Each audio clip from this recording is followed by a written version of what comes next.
Jeratan halus bernama rasa bersalah. Pernahkah kamu merasa, saat menolak permintaan seseorang, dadamu tiba-tiba dihantam rasa bersalah? Bukan karena kamu berbuat jahat. Bukan karena kamu menyakiti mereka dengan sengaja. Tetapi, karena kata-kata mereka, yang halus namun menusuk. Mereka berkata, "Ya sudahlah, aku tahu aku memang nggak sepenting itu buat kamu." Atau, "Kalau kamu nggak bisa bantu aku, nggak apa-apa, walaupun aku selalu ada buatmu." Kalimat itu sederhana, tapi di baliknya, ada pisau yang tajam, guilt tripping. Sebuah manipulasi emosional yang membuatmu mempertanyakan dirimu sendiri. Kamu mulai merasa jahat. Kamu mulai berpikir, apakah aku orang yang buruk?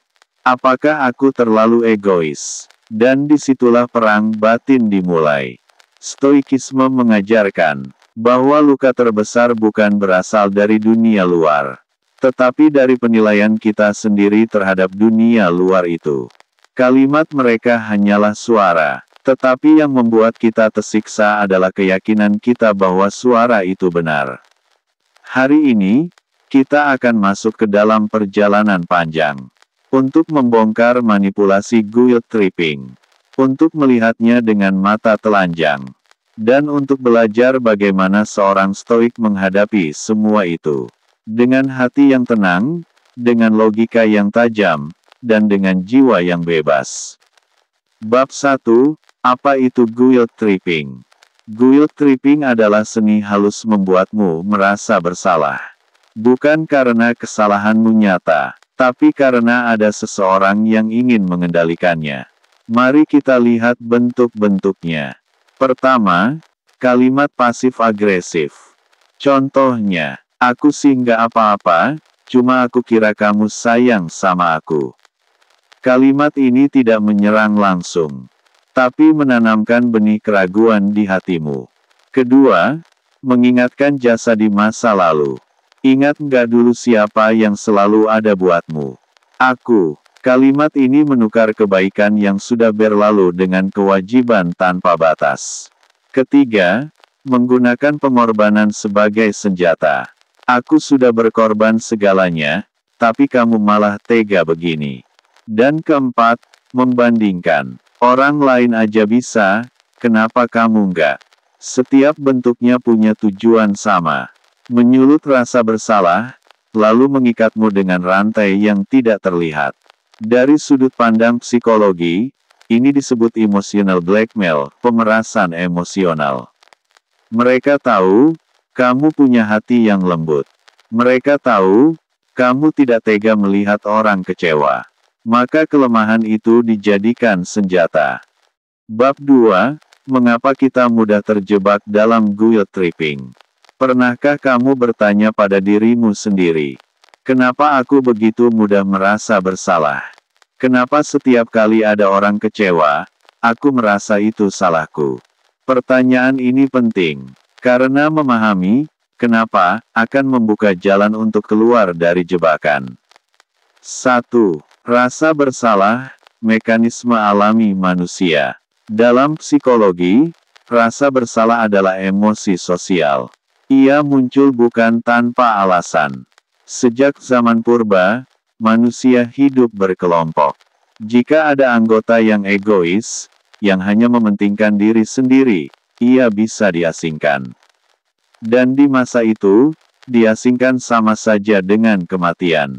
Maka otak kita berevolusi dengan mekanisme yang kuat, rasa bersalah. Ia adalah alarm agar kita tidak menyakiti orang lain. Ia menjaga agar kita tetap diterima. Tapi, di tangan orang yang manipulatif, mekanisme ini dipelintir. Alarm yang seharusnya berbunyi saat kita benar-benar salah, dipaksa berbunyi bahkan ketika kita tidak bersalah. 2. Pola asuh dan luka lama. Banyak dari kita tumbuh dalam keluarga yang tanpa sadar menanamkan bibit ini.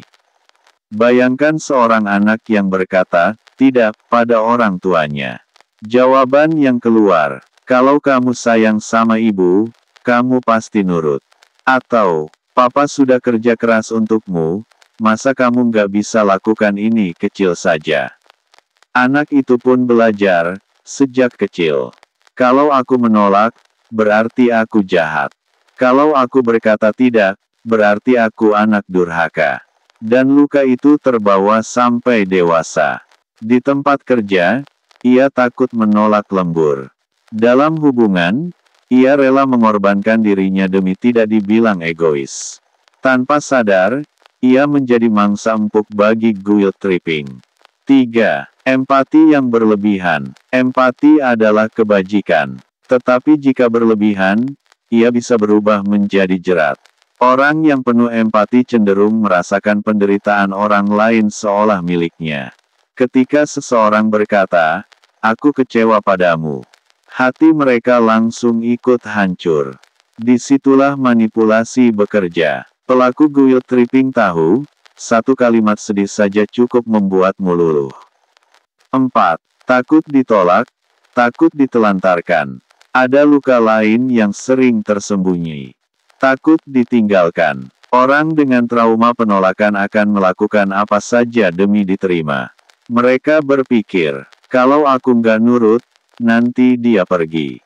Kalau aku nggak nurut, nanti aku sendirian. Dan rasa takut itu membuat mereka tunduk pada guilt tripping. Meski di dalam hati mereka tahu itu tidak adil. 5. Hasilnya, kita jadi tawanan rasa bersalah. Maka, ketika semua faktor ini bertemu, evolusi, pola asuh, empati, trauma penolakan, terbentuklah satu rantai yang kuat. Rantai rasa bersalah. Kita pun jadi mudah dimanipulasi. Kita menanggung beban yang bukan milik kita. Kita meminta maaf untuk kesalahan yang bahkan tidak kita lakukan. Dan yang lebih parah, kita kehilangan kendali atas hidup kita sendiri. Tapi kawan, stoikisme mengajarkan sesuatu yang berbeda. Bahwa rasa bersalah itu hanya pantas jika kita benar-benar melanggar kebajikan. Jika kita tidak bersalah, maka rasa bersalah itu hanyalah ilusi yang dipaksakan orang lain. Bab 3, Perspektif Stoikisme terhadap manipulasi. Stoikisme adalah filsafat tentang kebebasan batin. Filsafat yang lahir lebih dari 2000 tahun lalu. Namun masih relevan hari ini. Terutama saat kita berbicara tentang manipulasi. Termasuk guilt tripping. 1. Dua hal dalam kehidupan, yang bisa kita kendalikan, dan yang tidak. Epictetus, seorang filsuf stoik, memulai ajarannya dengan satu prinsip sederhana. Ada hal-hal yang berada dalam kendali kita, dan ada yang tidak. Kebahagiaan kita bergantung pada kemampuan membedakan keduanya. Mari kita renungkan, apakah kita bisa mengendalikan kata-kata orang lain? Tidak. Apakah kita bisa mengendalikan opini mereka tentang kita? Tidak. Tapi apa yang bisa kita kendalikan? Respons kita, pilihan kita, nilai yang kita pegang. Seorang stoik tidak membiarkan dirinya diperbudak oleh kata-kata. Karena mereka tahu, kata-kata hanyalah hembusan udara. Yang membuat kata-kata itu berkuasa, hanyalah penilaian kita sendiri. 2. Bukan peristiwa yang menyakiti, tapi penilaian kita. Marcus Aurelius, kaisar Romawi sekaligus filsuf stoik, menulis dalam catatannya. Jika kamu terguncang oleh sesuatu, ingatlah. Bukan hal itu yang menyakitimu, melainkan penilaianmu tentang hal itu. Bayangkan, seseorang berkata, kalau kamu beneran sayang sama aku, kamu nggak akan menolak aku. Kalimat itu bisa membuatmu merasa bersalah. Tapi seorang stoik akan berhenti sejenak dan bertanya pada dirinya. Apakah benar aku tidak sayang, hanya karena aku berkata tidak? Atau itu hanya opini orang lain yang tidak bisa aku kendalikan? Dengan membedakan fakta dan opini, seorang stoik membebaskan dirinya dari jerat rasa bersalah palsu. 3. Indifference, tidak semua hal pantas mengguncang jiwa. Stoikisme punya konsep indifference. Sikap tidak goyah terhadap hal-hal di luar kendali. Kehilangan harta, opini orang lain, bahkan pujian dan hinaan. Semua dianggap indiferen. Dalam konteks guilt tripping, sikap ini berarti kita tidak lagi melihat rasa bersalah palsu sebagai sesuatu yang wajib kita tanggapi. Bukan berarti kita jadi dingin atau tidak peduli. Tetapi kita tidak membiarkan setiap kalimat orang lain mencuri ketenangan jiwa kita. 4. Virtue, ukuran sejati seorang stoik. Bagi seorang stoik, ukuran moral bukanlah, apakah orang lain puas dengan kita. Melainkan, apakah aku bertindak sesuai kebajikan. Ada 4 kebajikan utama stoikisme. Kebijaksanaan, bertindak dengan akal sehat. Keadilan, memperlakukan orang lain dengan adil. Keberanian, berani berkata benar meski tidak populer. Pengendalian diri, tidak diperbudak oleh emosi. Maka, jika kita menolak permintaan yang berlebihan, bukan berarti kita jahat. Bisa jadi justru itu adalah tindakan adil. Karena kita menjaga keseimbangan antara kepentingan kita dan orang lain. 5. Contoh penerapan stoikisme dalam guilt tripping. Bayangkan situasi ini. Pasanganmu berkata dengan nada kecewa, "Kalau kamu nggak mau nurut sama aku, berarti kamu nggak sayang sama aku."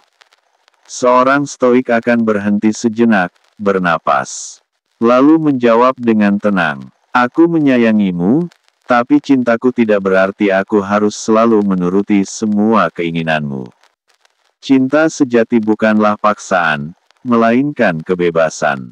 Atau ketika bos berkata, "Kalau kamu tim yang loyal, kamu pasti mau lembur malam ini." Seorang stoik akan menjawab, "Loyalitas bukan berarti mengorbankan diri tanpa batas. Aku memberikan yang terbaik di jam kerjaku. Dan aku akan membantu sebisa mungkin tanpa merusak keseimbanganku yang lain." Kalimat ini tenang, logis, dan penuh kendali. Bukan defensif, bukan marah, tapi juga tidak tunduk. 6. Inti pandangan stoikisme. Bagi stoik, manipulasi seperti guilt tripping hanyalah ujian kecil. Mereka percaya, dunia akan selalu penuh dengan orang yang mencoba memengaruhi kita.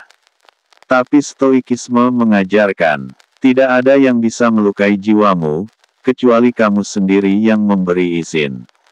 Maka, seorang stoik memilih untuk tidak menolak rasa bersalah secara emosional, tetapi menimbangnya dengan logika. Jika bersalah sungguhan, perbaiki. Jika tidak, lepaskan. Karena hidup terlalu singkat untuk diperbudak oleh bayangan yang tidak nyata. Dan kawan, inilah kebebasan sejati. Ketika kata-kata orang lain tidak lagi memegang kendali atas ketenangan kita. Bab 4, Psikologi Modern dan Cara Membongkar Guilt Tripping. Kawan, stoikisme memberi kita dasar. Kendalikan yang bisa kita kendalikan, lepaskan yang tidak. Tapi bagaimana jika kita melihat guilt tripping melalui lensa psikologi modern? Bagaimana otak kita bekerja? Sehingga kalimat sederhana bisa menimbulkan luka dalam. Dan, bagaimana kita bisa membongkar manipulasi itu dari akarnya? 1. Otak kita, mesin yang rentan terhadap rasa bersalah. Psikologi menjelaskan bahwa rasa bersalah diproses di area otak yang sama dengan rasa sakit fisik. Artinya, ketika kita merasa bersalah, otak kita mempersepsikannya hampir sama dengan terluka. Bayangkan seseorang berkata, "Kalau kamu nggak bisa bantu aku, berarti aku nggak penting buatmu." Kalimat itu bisa menyalakan alarm dalam otak kita. Seolah-olah kita telah melukai orang itu secara nyata. Padahal, itu hanya persepsi, bukan kebenaran. 2. Emotional blackmail, pemerasan emosional. Psikologi modern menyebut guilt tripping sebagai salah satu bentuk emotional blackmail. Ada polanya. Permintaan, mereka ingin sesuatu dari kita. Penolakan, kita tidak bisa atau tidak mau memenuhinya. Rasa bersalah, mereka menanamkan kalimat manipulatif. Kepatuhan, kita tunduk demi menghindari rasa bersalah. Mereka menciptakan siklus. Dan semakin sering kita patuh, semakin kuat pola itu menjerat. 3. Perbedaan rasa bersalah sehat dan tidak sehat. Psikologi membedakan dua jenis rasa bersalah. Rasa bersalah sehat, ketika kita benar-benar melakukan kesalahan moral. Misalnya, berkata kasar pada orang tua, lalu kita menyesal. Rasa bersalah ini membantu kita berubah menjadi lebih baik. Rasa bersalah tidak sehat, ketika kita merasa bersalah hanya karena tidak memenuhi ekspektasi orang lain, padahal kita tidak salah. Inilah yang dimanfaatkan dalam guilt tripping. Seorang stoik akan bertanya, apakah ini rasa bersalah yang sehat, atau hanya jebakan? 4. Cognitive Behavioral Therapy (CBT) menguji pikiran kita. CBT mengajarkan sebuah teknik sederhana namun kuat, menggugat pikiran kita sendiri. Saat kita merasa bersalah, tanyakan, apa buktinya bahwa aku benar-benar salah? Apakah aku melanggar nilai kebajikan? Atau ini hanya opini orang lain yang tidak bisa aku kendalikan? Contoh, pelaku berkata, aku sudah berkorban segalanya buatmu, tapi kamu nggak pernah balas. Pikiran awal, aku orang jahat, aku egois. Pikiran CBT, benarkah segalanya? Bukankah aku juga banyak berkorban? Dan apakah aku wajib membalas setiap pengorbanan dengan cara yang sama? Dengan cara ini, kita membongkar manipulasi di level pikiran. 5. Boundaries, batasan sehat dalam psikologi. Salah satu kunci menghadapi guilt tripping adalah membangun boundaries, batasan yang jelas. Bayangkan sebuah rumah tanpa pagar. Orang bisa masuk sesuka hati, menaruh beban, bahkan mengotori halaman. Itulah hidup tanpa boundaries. Boundaries bukanlah tembok yang dingin, tetapi pagar yang sehat. Kita bisa membuka pintu bagi siapa saja yang kita izinkan, dan menutupnya ketika mereka mencoba merusak ketenangan kita. Ketika seseorang berkata, kalau kamu nggak nurut, berarti kamu nggak peduli. Kita bisa menjawab dengan tenang, aku peduli, tapi kepedulianku tidak berarti aku harus menuruti semua keinginanmu. Aku punya batasan, dan aku berhak menjaganya. 6. Assertiveness, bicara jujur tanpa rasa bersalah. Psikologi modern mengajarkan assertiveness, kemampuan berkata jujur dengan hormat, tanpa defensif, tanpa marah, tanpa rasa bersalah. Contoh dialog. Pelaku, kalau kamu sayang, kamu pasti mau. Jawaban asertif, aku menyayangimu, tapi aku tidak bisa melakukan itu sekarang. Pelaku, kamu tega banget, padahal aku selalu ada buatmu.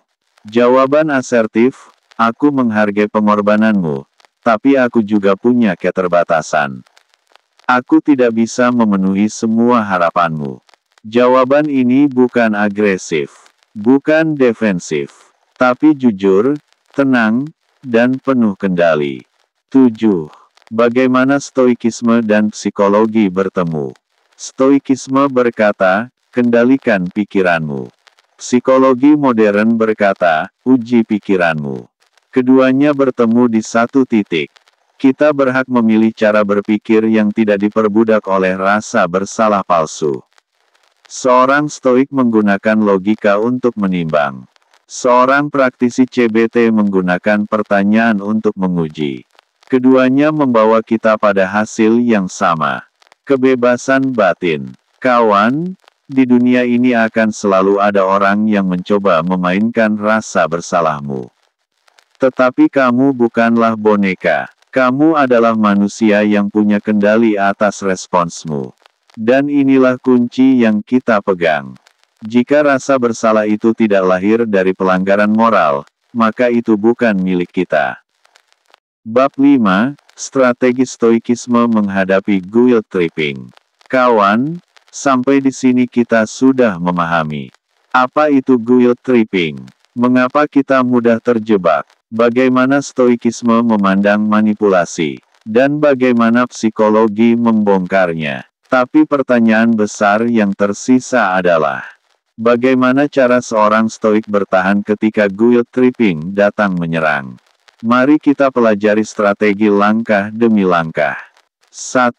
Mengamati tanpa reaksi emosional. Epictetus pernah berkata, ketika seseorang menghina, berhentilah sejenak dan pikirkan, apakah yang dia katakan itu benar atau tidak. Hal pertama yang dilakukan seorang stoik adalah mengamati tanpa terbawa emosi. Saat seseorang mencoba membuatmu merasa bersalah, jangan langsung merespons. Tarik napas. Bayangkan kata-kata itu hanyalah gelombang udara. Lalu tanyakan dalam hati, apakah ini kebenaran, atau hanya opini yang dipaksakan padaku? Dengan cara ini, kamu memutus siklus manipulasi sebelum dimulai. 2. Jeda sebelum menjawab. Salah satu senjata paling kuat seorang stoik adalah diam sesaat. Bukan diam karena takut, tapi diam untuk memberi jarak antara stimulus dan respons. Marcus Aurelius menulis, jangan tergesa-gesa bereaksi. Biarkan dirimu sejenak menimbang, sebelum memberi jawaban. Ketika seseorang berkata, kalau kamu beneran peduli, kamu nggak akan nolak aku. Alih-alih langsung panik, berhentilah sebentar. Biarkan hatimu tenang, baru jawab dengan logika. 3. Jawab dengan tenang, bukan defensif. Seorang stoik tahu bahwa defensif hanya memberi kekuatan pada pelaku manipulasi. Maka, jawablah dengan tenang, jelas, tanpa nada marah. Contoh, pelaku, aku sudah melakukan segalanya buatmu, tapi kamu malah menolak. Jawaban stoik, aku menghargai usahamu. Tapi aku juga berhak menjaga batasanku. Pelaku, kamu tega banget, aku nggak ngangka. Jawaban stoik, aku menyesal kalau keputusan ini membuatmu kecewa. Tapi ini pilihan yang benar untukku saat ini. Kalimat stoik selalu berakar pada ketenangan, bukan pembenaran. 4. Gunakan kalimat, aku memilih. Stoikisme mengajarkan kemandirian batin. Salah satu cara untuk mewujudkannya adalah dengan mengganti kalimat, aku harus, menjadi, aku memilih. Bukan, aku harus menolak, karena aku nggak bisa. Tapi, aku memilih menolak, karena ini yang terbaik. Bukan, aku harus jaga diriku. Tapi, aku memilih menjaga diriku. Kata-kata sederhana ini mengubah posisi kita. Dari korban yang terpaksa, menjadi subjek yang berdaulat atas pilihan hidupnya. 5. Latihan meditasi stoik, antisipasi manipulasi. Marcus Aurelius setiap pagi menulis, hari ini aku akan bertemu orang yang egois, pembohong, iri hati, dan manipulatif. Tapi aku tidak akan terkejut, karena dunia memang seperti itu. Inilah yang disebut premeditatio malorum, latihan membayangkan hal buruk sebelum terjadi. Setiap pagi, bayangkan, akan ada orang yang mencoba membuatmu merasa bersalah. Akan ada kalimat manipulatif yang dilontarkan padamu. Dan bayangkan dirimu merespons dengan tenang, tanpa goyah. Dengan latihan ini, saat benar-benar terjadi, kamu tidak lagi terkejut. Kamu sudah siap. 6. Fokus pada kebajikan, bukan penerimaan orang lain. Seorang stoik hanya menimbang tindakannya dengan satu ukuran, apakah ini selaras dengan kebajikan. Jika kita menolak permintaan karena ingin menjaga kesehatan, itu kebijaksanaan. Jika kita berkata, tidak, demi menegakkan keadilan, itu kebenaran. Jika kita berani menghadapi kekecewaan orang lain, itu keberanian. Jika kita menahan diri dari kemarahan saat dituduh, itu pengendalian diri. Selama kita berdiri di atas kebajikan, kita tidak punya alasan untuk merasa bersalah. Karena kita sudah memilih jalan yang benar. 7. Contoh praktik nyata dalam kehidupan. Dalam keluarga, orang tua berkata, kalau kamu anak yang baik, kamu nurut sama ibu. Jawaban stoik, aku sayang ibu. Tapi aku juga punya tanggung jawab lain yang tidak bisa aku abaikan. Dalam hubungan asmara, pasangan berkata, kalau kamu cinta aku, kamu harus buktikan dengan nurut. Jawaban stoik, cinta sejati bukanlah paksaan. Aku mencintaimu, tapi itu tidak berarti aku harus menuruti semua keinginanmu. Di tempat kerja, bos berkata, kalau kamu tim yang loyal, kamu lembur malam ini. Jawaban stoik, aku berusaha memberikan yang terbaik. Tapi aku juga perlu menjaga keseimbangan agar besok tetap bisa bekerja optimal. 8. Inti strategi stoikisme. Kawan, inti strategi ini sederhana. Amati tanpa bereaksi. Beri jeda sebelum menjawab. Jawab dengan tenang, bukan defensif. Gunakan kalimat, aku memilih. Latih diri setiap hari dengan premeditatio malorum. Fokus pada kebajikan, bukan pada penerimaan orang lain. Dengan langkah-langkah ini, kata-kata manipulatif tidak lagi punya kuasa. Kita menjadi tuan atas diri kita, bukan budak rasa bersalah palsu. Dan disinilah letak kebebasan seorang stoik. Mereka mungkin dikelilingi manipulasi, tapi jiwa mereka tetap tenang, tak tergoyahkan. Bab 6, Contoh kasus dalam kehidupan sehari-hari. Untuk benar-benar memahami cara mengatasi guilt tripping, kita tidak cukup hanya dengan teori. Kita butuh melihatnya dalam praktik nyata. Mari kita masuk ke beberapa situasi sehari-hari, keluarga, asmara, dan pekerjaan. Kasus 1, guilt tripping dalam keluarga. Bayangkan seorang anak bernama Ardi. Ia sudah dewasa, bekerja, dan punya kehidupan sendiri. Suatu hari ibunya berkata dengan nada lirih, "Ardi, ibu ini sendirian di rumah. Kamu kerja terus. Kalau kamu anak yang berbakti, kamu pasti tinggal sama ibu, bukan sibuk mengejar kariermu." Kalimat ini terdengar penuh cinta, tapi di baliknya ada manipulasi. Ibu ingin membuat Ardi merasa bersalah agar menuruti keinginannya. Seorang yang tidak sadar mungkin langsung terjebak. Ya ampun, aku anak durhaka, baiklah, aku nurut. Tapi Ardi yang belajar stoikisme menarik napas dalam. Ia berkata dengan tenang, "Ibu, aku sangat mencintai ibu. Tapi aku juga punya tanggung jawab pada hidupku. Justru dengan bekerja keras, aku bisa lebih membantu ibu ke depan. Aku memilih jalan ini bukan karena tidak peduli, tapi karena ingin memberi yang terbaik." Ibu mungkin kecewa, tapi Ardi tidak larut dalam rasa bersalah. Ia memilih dengan sadar, bukan dengan paksaan emosi. Kasus 2, guilt tripping dalam hubungan asmara. Bayangkan seorang wanita bernama Dina. Pacarnya, Reza, sering menggunakan guilt tripping untuk mengontrolnya. Suatu malam, Reza berkata, "Kalau kamu benar-benar cinta sama aku, kamu nggak akan nolak permintaanku. Kamu tega banget, bikin aku merasa nggak berarti." Dina terdiam. Jika ia tidak sadar, ia mungkin berpikir, kalau aku nolak, berarti aku nggak cinta. Aku harus nurut. Tapi Dina yang sudah belajar filosofi stoik menarik napas dalam. Ia membalas dengan suara lembut namun tegas. "Reza, cintaku padamu tidak berarti aku harus mengorbankan prinsipku. Cinta sejati tidak bisa diukur dari seberapa sering aku menuruti keinginanmu. Aku memilih menjaga diriku, dan itu tidak berarti aku tidak mencintaimu." Reza terkejut, karena biasanya Dina langsung luluh.